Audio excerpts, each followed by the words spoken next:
Alright, so before I go into all the crazy theories that I've put into this video, which I believe will make you think, I'm gonna give it to you straight. I think this season is really going to end dark. I'd even go as far as saying maybe Mando will die, or Boba will die, to sacrifice themselves in order to save the child. I could just see at the very end Mando being absolutely destroyed, Boba being dead, perhaps, and really up the stakes for everything that might come.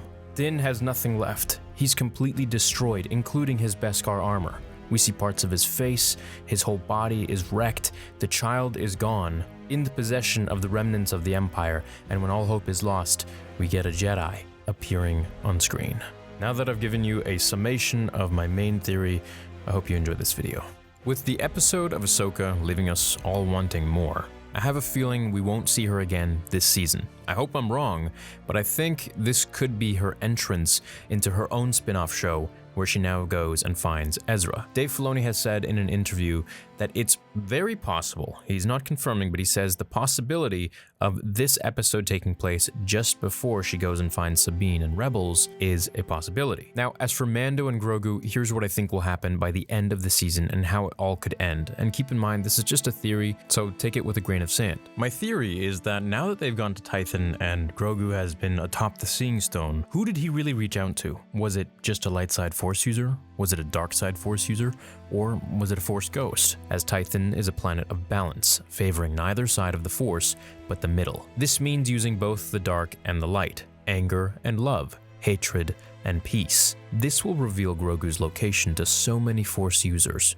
With this being Season 2, perhaps the darker version of the show's seasons, it could lead into the bad guys winning, leaving us all on a big cliffhanger for Season 3. Now that the Dark Troopers have Grogu, where are the next 2 episodes going to lead us? Well, we know the next episode will spend time getting Bill Burr's character out of jail to find where Moff Gideon is hiding the child, or where he's located, really. What I'm thinking is going to happen is that the child goes back to some lab base on a planet again, maybe near Thrawn's fleet, and this is where the next episode could end, with the season finale having an all-out war like Endgame on that planet. I want Bo-Katan to show up and the Night Owls, I want Ahsoka to return, Boba, Fennec Shand, heck, even throw Cobb Vanth there. I could really see something like this going down, and in the end, some people lose their lives while others prevail, and I think this one will maybe end in the favor of the bad guys. I think finally when Mando fights the Dark Troopers and Moff Gideon using his beskar spear against his dark saber, he will eventually beat Mando and take Grogu. The end of the season will have us devastated that Grogu might now die, as he's going to be experimented on until a Jedi arrives on the planet to answer the call from Grogu. This Jedi, I'm hoping, could be Luke Skywalker, but it could also be Ezra, Cal Kestis, could even be Leia. As we know, Luke was training her after Return of the Jedi. And heck, I mean, it could even be Mace Windu, who knows? Now I hope it will be Luke. Luke's searching for students at this moment for his Jedi Temple, now that he strives to take the title of Grand Master. So it would make sense that he would want to answer the call of a Jedi reaching out, or a Force user reaching out. It is here that he will come to Mando's aid, and Season 2 will end with Luke's arrival, or some important Jedi we know.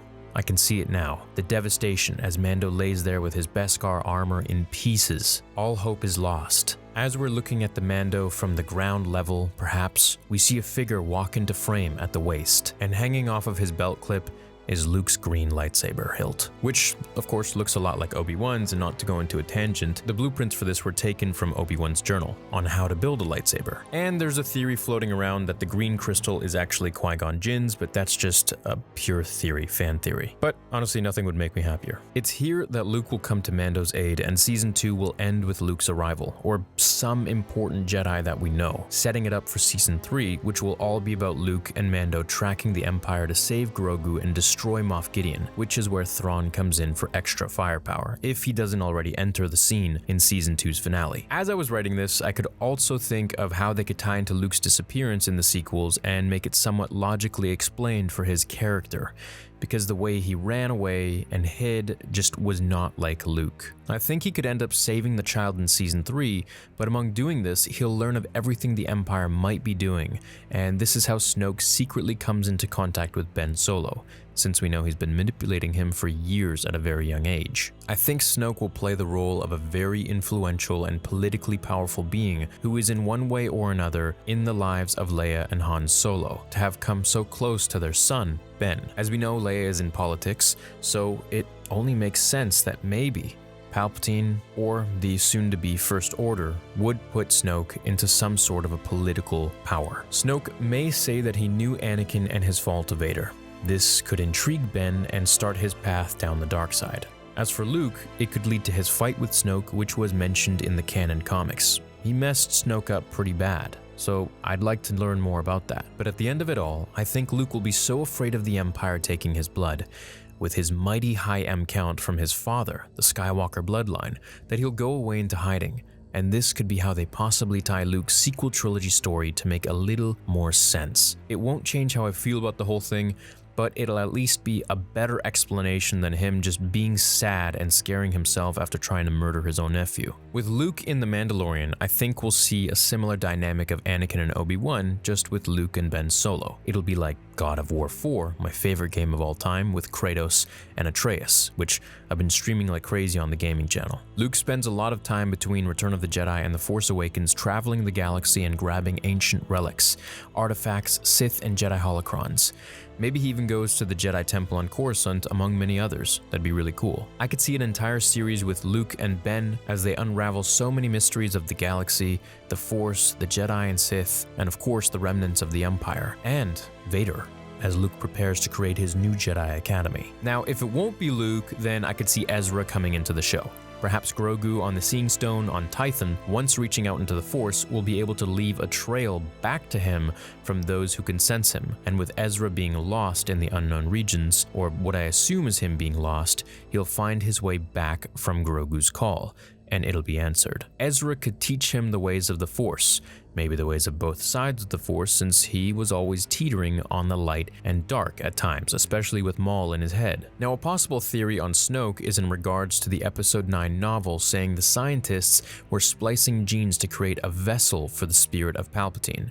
Snoke was obviously a spliced abomination of some sorts, created in a test tube. What if Snoke was a combination of Palpatine and Luke, hence the ice blue eyes?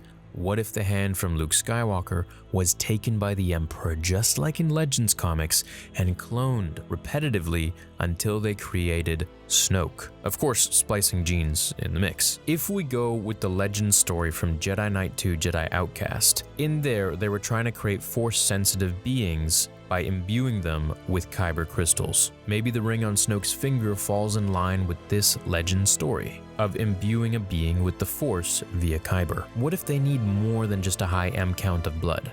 What if that's just one piece of the ingredient? What if they need a powerful kyber crystal to power it all?